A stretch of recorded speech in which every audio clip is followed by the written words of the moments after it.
kaifiyat, yakni cara, kaifiyat sembahyang berimam di dalam Kaabah. Jadi daripada minggu lepas sampai ke minggu ni, kita masih lagi membicarakan solat di Kaabah. Minggu lepas kita bincang solat imam di dalam Kaabah, makmum di luar Kaabah. Selepas itu terbalik, imam pula di luar Kaabah, makmum pula dalam Kaabah. Malam ni dua-dua dalam Kaabah. Hukum solat dalam Kaabah menurut mazhab kita, mazhab Syafi'i dan mazhab Hanafi, hukumnya sah. Berdalilkan hadis dalam Sahih Muslim riwayat Ibnu Umar radhiyallahu anhuma.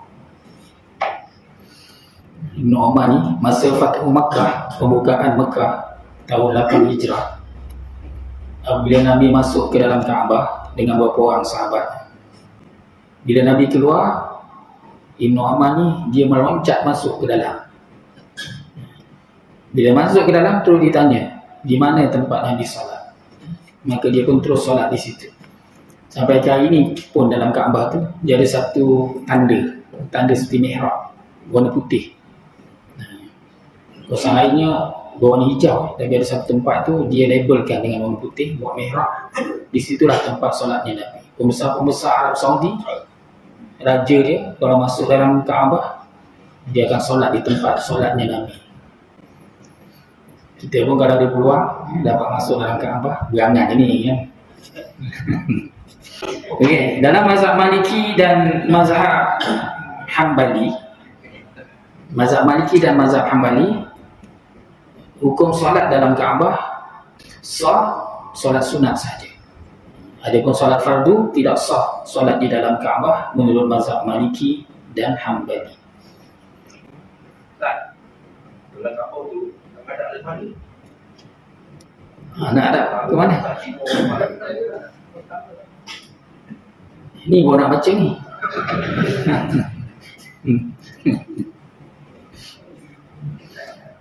Okey.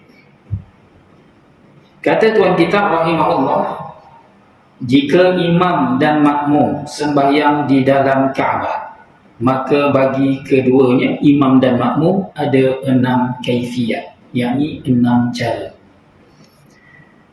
Cara yang pertama, imam dan makmum menghadap keduanya ke satu pihak Kaabah dengan syarat makmum tidak mendahului imamnya. Jadi imam dan makmum menghadap ke arah mana-mana pun. Menghadap ke arah mana-mana pun. Tapi makmum dan imam menghadap ke arah yang sama. Makmum menghadap ke arah yang dihadap oleh imam. Dengan syarat makmum tidak mendahului imam. Maksudnya kaki ataupun tumit kaki makmum mesti belakang dari tumit kaki imam.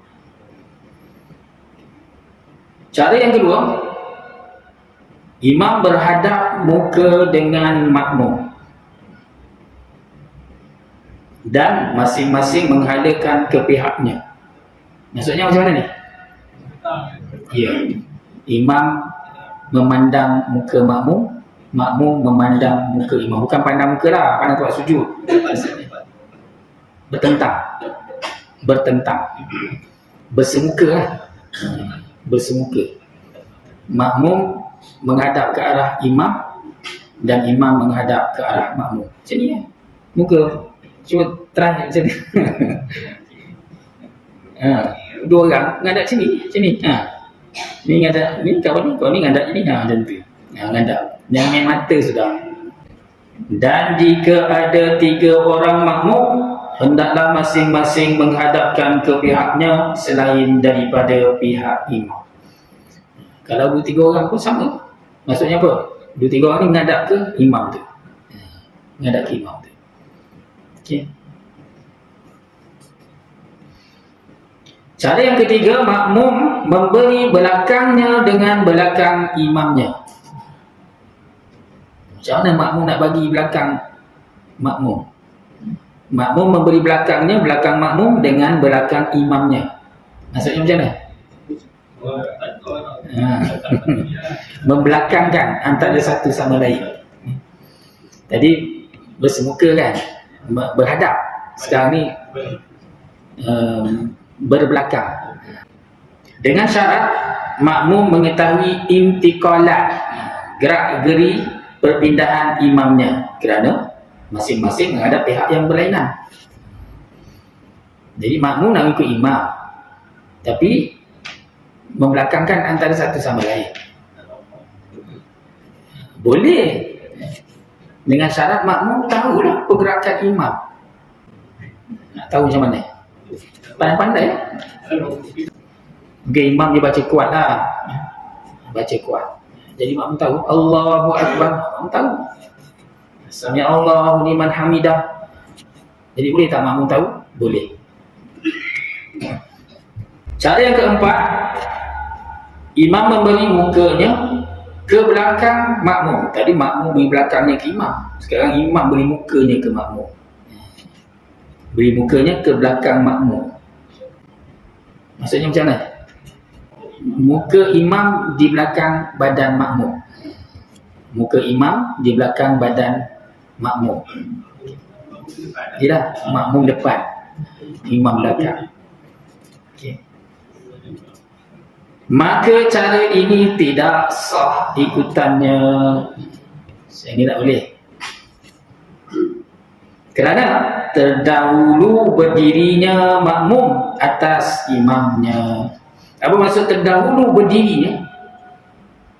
Terkehadapan tempat berdiri makmum atas imamnya daripada imamnya, disebabkan keduanya menghadap ke satu pihak saja. Disebabkan keduanya, imam dan makmum, menghadap ke satu pihak saja. Okay. Jadi kalau menghadap ke satu pihak boleh, dengan syarat makmum mesti belakang, imam di depan. Cara yang kelima, bahawa menjadikan lambungnya kepada lambung imamnya. Maksudnya makmum berdiri di sebelah imam lah. Maksudnya gitu.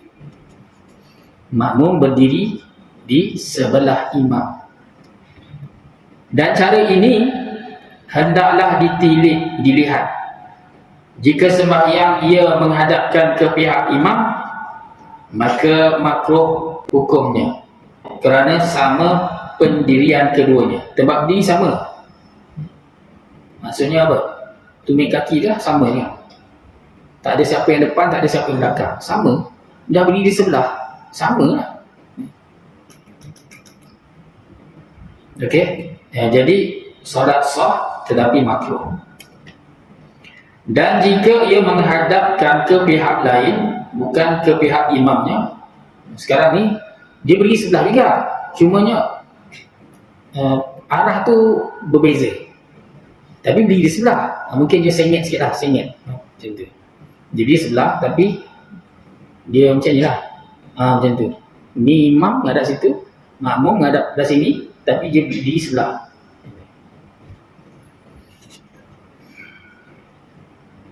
Dan jika ia menghadapkan ke pihak lain, bukan ke pihak imamnya, maksudnya pihak yang dihadap oleh makmum dengan pihak yang dihadap imam berbeza.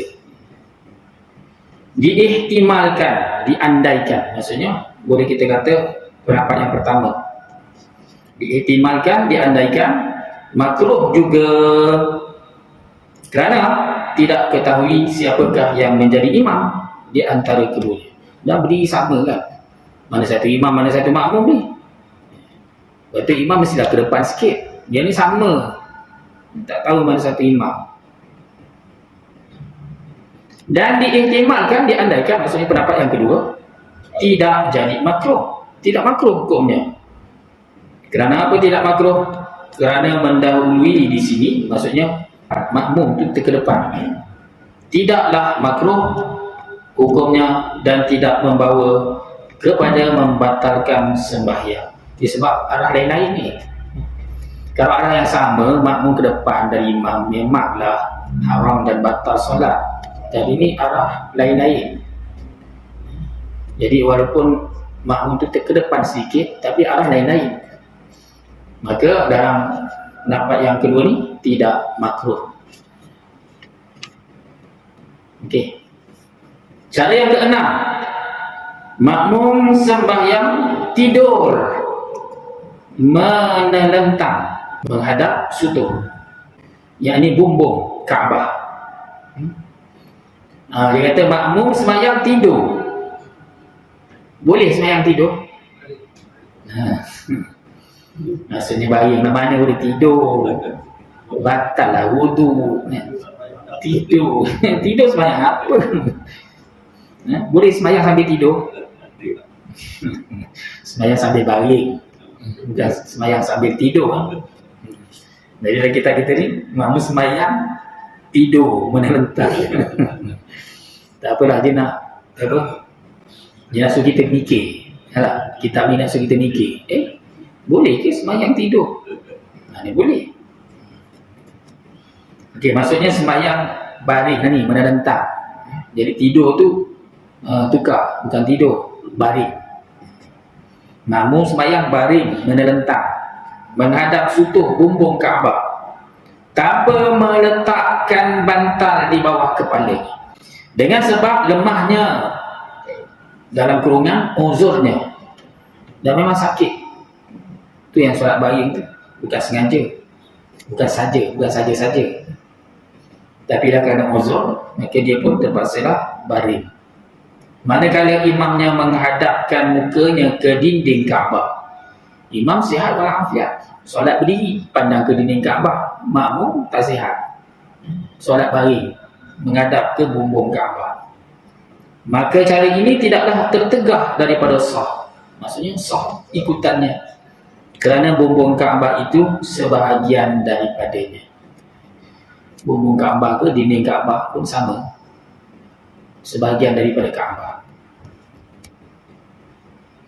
Jadi mungkin ada soalan macam ni, solat apakah yang kalau kita baring saja-saja pun hukumnya sah? Solat apa? Dia kata solat sunat dalam Kaabah. Solat sunat apa? Solat sunat apa yang kalau kita solat dalam keadaan baring dengan sengaja hukumnya sah? Jawapannya, solat sunat apa-apa. Solat sunat apa-apa pun. Yang penting solat sunat. Dalam Kaabah ke luar Kaabah ke, solat sunat apa pun hukumnya boleh kita solat sambil baring. Walaupun kita tak ada sakit pun, tapi kita solat baring tu sebab nak relax. Solat relax. Menunjuk ke arah kiblat, kaki menunjuk ke arah kiblat dan kepala ditinggikan. Kepala dia tak bantal. Dalam ni tak payah letak bantal sebab dah memang bumbung tu Kaabah. Tapi kalau bukan solat dalam Kaabah, kepala ditinggikan. Kena cari bantal lah. Dalam Kaabah tak payah bantal-bantal. Itu istimewanya Kaabah.